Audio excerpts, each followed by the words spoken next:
Hi friends, எல்லோரும் எப்படி இருக்கீங்க? எல்லோரும் சந்தோஷமாக இருக்கீங்கன்னு நம்புகிறேன். ஓகே, வாங்க இன்றைக்கி வீடியோவை பார்ப்போம். நான் ஏன் இந்த வீடியோவில் அம்மாவை பற்றி பேசணும்னு நினச்சேன். வீடியோ பண்ணுறதுக்கே ஒரு சின்ன இன்சிடென்ட்டே இருக்குங்க. அந்த இன்சிடென்ட்டை சொல்லணுன்றதுக்காக தான் இந்த வீடியோவை நான் பண்ணுறேன். இந்த இன்சிடென்ட் என் நண்பருக்கு நடந்ததுங்க. ஆனால் நான் சொல்லும்போது எனக்கு நடந்த மாதிரி சொல்லியிருக்கேன். எனக்கு நடந்த மாதிரி சொன்னால் தான் ரொம்ப தெளிவாக புரிகிற மாதிரி ஃபீல் பண்ணி சொல்ல முடியும்னு நினச்சேன். அதனால தான் நான் சொல்லியிருக்கேங்க. அது என்ன இன்சிடென்ட் அப்படின்னா, நான் உங்கள்கிட்ட சொன்னேன், நான் இப்போ தான் வீடியோ கண்டென்ட்லாம் ஆரம்பிச்சிருக்கேன். அதாவது யூடியூப் சேனல் ஆரம்பிச்சிருக்கேன். அந்த யூடியூப் சேனலில் என்ன டாபிக் போடுறது என்னென்னு எனக்கு தெரியல. சர்ச் பண்ணிகிட்டே இருக்கேன். நிறையா டாபிக்ஸ் தேடிட்டேன். நிறைய டாபிக்ஸ் இது பேசலாம் அது பேசலாம்னு தேடிட்டு இருந்தேன் சொல்லி ஒவ்வொரு டாப்பிக்காக லிஸ்ட் அவுட் போட்டுகிட்டே இருந்தேன். ரொம்ப கன்ஃபியூஸாக இருந்தது. என்ன முடிவு எடுக்கிறதுனே எனக்கு தெரியல. அப்போது எனக்கு ஒரு ஃபோன் கால் வந்தது. அந்த ஃபோன் எடுத்து பேசினோடனே எங்கள் அம்மா என்கிட்ட பேசினாங்க. என்ன பேசினாங்க அப்படின்னா, தம்பி என்னப்பா ஒரு வாரம் ஆச்சு வீட்டுக்கு வரவே இல்லைன்னு கேட்டாங்க. இல்லைம்மா, கொஞ்சம் வேலையாக இருந்தது, அதான் என்னால் வர முடியல அப்படின்னு. இல்லைப்பா, நீ வருவேன்னு சொல்லி நேற்றுக்கு நான் இட்லி எடுத்து வச்சிருந்தேன், நீ வரலை, அதனால தான் ஃபோன் பண்ணி கேட்கலான்னு நான் சொன்னேன் அப்படின்னாங்க. இல்லைம்மா, கொஞ்சம் வேலை இருந்தது, அதான் வரலன்னொடனே சரிப்பா நீ சாப்பிட்டியா அப்படின்னு சொன்னாங்க. இந்த சாப்பிட்டியான்னு சொல்லும்போதே பேக்ரவுண்டில் ஒரு வாய்ஸ். என்ன வாய்ஸ் அப்படின்னா, என்ன சாப்பிட்டானா அப்படின்னு சத்தமாக ஒரு வாய்ஸ். அது கேட்டோடனே நான் ஒன்றும் பெருசாக எடுத்துக்கல. அம்மா ஒன்றே சொன்னாங்க, இல்லைப்பா ஒன்றும் இல்லை, சும்மா நீ சாப்பிட்டியா இல்லையான்னு கேட்க தான் ஃபோன் பண்ணேன் அப்படின்னு சொல்லிட்டு ஃபோனை வச்சுட்டாங்க. நானும் அந்த விஷயத்தை பெருசாக எடுத்துக்கலைங்க. ஃபோனை ஓகேம்மா பார்த்துக்கலாம், நான் அப்புறம் பேசுகிறேன்னு சொல்லி வச்சுட்டு வழக்கம் போல் நான் டாபிக் சர்ச் பண்ணிகிட்டு இருக்கும்போது திடீர்னு எனக்கு தோணுச்சு, எதுக்காக எனக்கு அம்மா கால் பண்ணாங்க, என்ன விஷயம், என்ன அவங்க என்கிட்ட என்ன எதிர்பார்க்குறாங்க, என்ன பேசுகிறாங்க. பெருசாக ஒன்றும் இல்லைங்க, ரொம்ப சிம்பிளான விஷயம். அவங்களுக்கு என்னை பார்க்கணுன்னு தோணியிருக்கு, அதான் எனக்கு ஃபோன் பண்ணியிருக்காங்க. சரி யோசிச்சேன், எல்லா வேலையும் மூட்டை கட்டி வச்சுட்டு முதல்ல போய் ஒரு 5 நிமிஷம் பார்த்துட்டு வருவோன்னு சொல்லி நேராக போய் அவங்கள பார்த்துட்டு வந்தேன். நான் வீட்டுக்குள்ளே நுழைஞ்ச உடனே அவங்க என்ன பண்ணாங்க, கிட்டுக்கிட்டுன்னு போய் காஃபியை போட்டு வந்து என் கையில் கொடுத்துட்டாங்க. இந்தப்பா காஃபி சாப்பிடு. என்ன சாப்பிடுன்னு கொடுத்தாங்க, என்ன சாப்பிட்றேன்னுலாம் கேட்கல அவங்க. காஃபியை கொடுத்தாங்க, நானும் குடித்து முடித்தோடனே என்ன சொன்னாங்க, தட்டில் வந்து சாப்பாடை போட்டு என்கிட்ட கொண்டு வந்து இந்தப்பா சாப்பிடு அப்படின்னு கையில் கொடுத்தாங்க. நான் சாப்பிட்டு முடித்தோடனே உட்காந்தேன். ஒரு அரை மணி நேரம் 1 மணி நேரம் நான் அப்படியே பார்த்துட்டு இருந்தேன். அம்மா இருந்தாங்க, அப்பா இருந்தாங்க, பெருசாக ஒன்றும் இல்லை. நான் அந்த வீட்டில் ஒரு டேபிளில் உட்காந்துருந்தேன், டிவி பார்த்துட்டு இருந்தாங்க. அப்பா போனார், அம்மா போனாங்க, எல்லோரும் போயிட்டு வந்துட்டு இருந்தாங்க.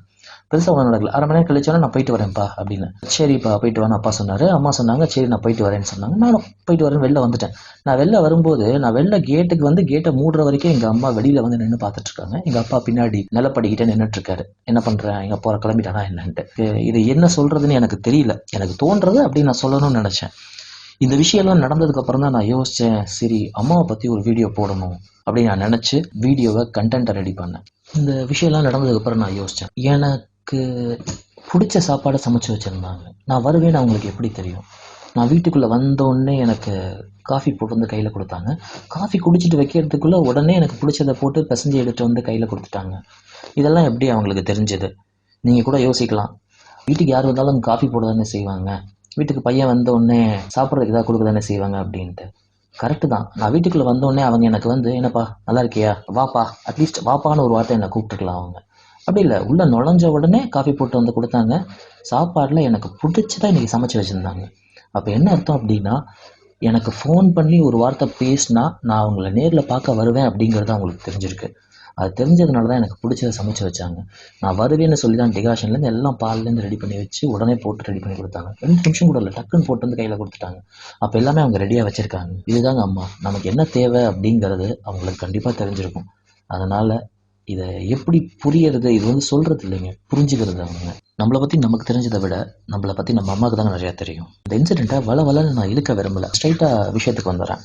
இந்த இன்சிடெண்ட்டை வச்சு சின்னதாக ஒரு மெசேஜ் சொல்லணும்னு தோணுச்சு, ஒரு ஐடியா சொல்லணும்னு தோணுச்சு. அம்மா அப்பாவை எப்படி சந்தோஷமாக வச்சுக்கிறதுன்னு. அதுதான், அம்மா அப்பாவை நம்ம சந்தோஷமாக வச்சுக்கணும் அப்படின்னா நிறையா காசு பணம்லாம் அவங்களுக்கு தேவையில்லைங்க. அவங்க சந்தோஷமாக இருக்கிறதுக்கு சின்ன சின்ன விஷயங்கள் இருந்தால் போதும். சிம்பிளாக சொல்லணும்னா, நம்ம சந்தோஷமாக இருந்தோம் அப்படின்னா நம்ம அம்மா அப்பா சந்தோஷமாக இருப்பாங்க. நம்ம முதல்ல நம்ம சந்தோஷமாக இருக்கணும், அப்போ தான் நம்ம அம்மா அப்பா சந்தோஷமாக இருப்பாங்க. அவங்களை எப்படி சந்தோஷமாக வச்சுக்கிறது? சிம்பிளாக ஒரே ஒரு விஷயம், டெய்லி ஒரு தடவையாவது அட்லீஸ்ட் உங்கள் அம்மாவை பார்க்கும்போதோ அப்பாவை பார்க்கும்போதோ சாப்பிட்டீங்களா, என்ன சாப்பிட்டீங்க, எப்போ சாப்பிட்டீங்க அப்படின்னு சின்னதாக 2-3 வார்த்தை கேளுங்க. கண்டிப்பாக நிறைய பேர் கேட்க மாட்டோம். கண்டிப்பாக ஒரு தடவையாவது கேட்டு பாருங்கள். இனிமேட்டு டெய்லி கேட்கலனாலும் பரவாயில்ல, அட்லீஸ்ட் 2 நாளைக்கு ஒரு தடவை 3 நாளைக்கு ஒரு தடவையாவது கேளுங்க. அப்புறம் ஒரு வாரத்துக்கு ஒரு தடவை 10 நாளைக்கு ஒரு தடவை சும்மா இருக்கும்போது, என்னம்மா சிரிச்சிட்டே இருக்கீங்க, என்ன மேட்ரு அப்படின்னு சும்மா சாதாரணமாக கேளுங்க. இந்த விஷயத்தை நீங்கள் கேட்டு பாருங்கள், அவங்க எவ்வளோ சந்தோஷப்படுவான்னு உங்களுக்கு தெரியும். சரிங்களா? வெளியிலேருந்து ஒரு ஆள் வந்து சாப்பிட்டீங்களா, சந்தோஷமாக இருக்கீங்களான்னு கேட்குறத விட தான் பையன் தான் கிட்ட நான் சந்தோஷமாக இருக்கீங்களா, என்னம்மா வேணும் அப்படின்னு கேட்குறது அவ்வளோ ஒரு சந்தோஷம் கொடுக்குங்க. அம்மாவை பற்றி சொன்னேன், சின்ன சின்ன இன்சிடென்ட் சொன்னேன். அப்பாவை பற்றி ரெண்டே இடத்துல மட்டும்தான் நான் சொன்னேன். அதை நீங்கள் நிறைய பேர் கவனிச்சிருக்கலாம். எங்கள் அம்மா என்கிட்ட ஃபோனில் பேசும்போது பேக்ரவுண்டில் ஒரு வாய்ஸ் கேட்டது, என்ன சாப்பிட்டானா அப்படின்ட்டு. இது மாதிரி எல்லாருக்கும் தெரிஞ்சதான், அப்பா டைரெக்டாக பையன் மேலே இருக்கிற பாசத்தை அவர் டைரெக்டாக நம்மள்ட்ட சொல்ல மாட்டார். அவங்களுக்கு எப்படி காட்டணும்னு தெரியாது அப்பாக்கலாம், அதுதான் பிரச்சனை. ஆனால் நம்மளை பற்றி மட்டும்தான் அவங்க யோசிச்சுட்டு இருப்பாங்க, நம்மளை எப்படி மேலே கொண்டு வரலான்னு யோசிச்சுட்டு இருப்பாங்க. ஒரு பையனோ இல்லை ஒரு பொண்ணோ நல்ல நிலைமைக்கு வராங்க அப்படின்னா அவங்களோட கேரக்டரில் முழு பொறுப்பையும் எடுத்துக்கிறது அவங்க அம்மா. அந்த பையனோட அறிவுத்திறன் அவனோட அடுத்த லெவலுக்கு எப்படி எடுத்துகிட்டு போகணுங்கிறத யோசிக்கிறது அப்பா. இந்த ரெண்டு விஷயத்தையும் ரெண்டு பேரும் கரெக்டாக பண்ணிகிட்டு இருப்பாங்க. நீங்கள் கவனித்து பார்த்தீங்கன்னா உங்களுக்கே அது தெரியும். எங்கள் அப்பா தான் எனக்கு ஃபோன் பண்ணியிருக்காரு. ஏன்னா ஃபோன் எங்கள் அப்பா செல்லுலேருந்து எங்கள் அம்மாவுக்கு ஒரு நம்பரை டயல் பண்ணி கால் பண்ண தெரியாது, ஜஸ்ட்டு போட்டு கொடுத்தா பேசியிருப்பாங்க. அப்போ ஃபோன் பண்ணது அவர். ஃபோனை பண்ணி அம்மாட்ட கொடுத்து பேச சொல்லியிருக்காரு. என்ன ஏதுன்னு டைரெக்டாக அவர் நம்மள்கிட்ட கேட்கல. இந்த விஷயத்த எப்படி சொல்கிறதுன்னு எனக்கு தெரியல. ஆனால் நம்ம டைரெக்டாக நம்மள்கிட்ட பேசினதுனால எல்லாருமே அம்மா அம்மா அம்மான்னு தான் பேசிகிட்டு இருப்போம். அப்பா கூட இருந்தாரே, ஒரு வார்த்தை நம்மள்கிட்ட கேட்டுக்கலாமே நம்ம யோசிப்பான். என்னடா அவர் பேசவே மாட்டேங்கிறாரு அப்படின்ட்டு. அவருக்கு என்ன வருத்தம் அப்படின்னா, எப்போ பார்த்தாலும் அம்மா அம்மான்னு சொல்லிட்டு இருக்கான், அப்பான்னு ஒரு வார்த்தை பேசலாம்ல நம்மள்கிட்ட அப்படின்னு அவருக்கு ஒரு வருத்தம். இப்படியே வருத்தப்பட்டு அப்பா அப்பான்னு சொல்லி நம்ம போய் அவர்கிட்ட பேசுறதில்ல.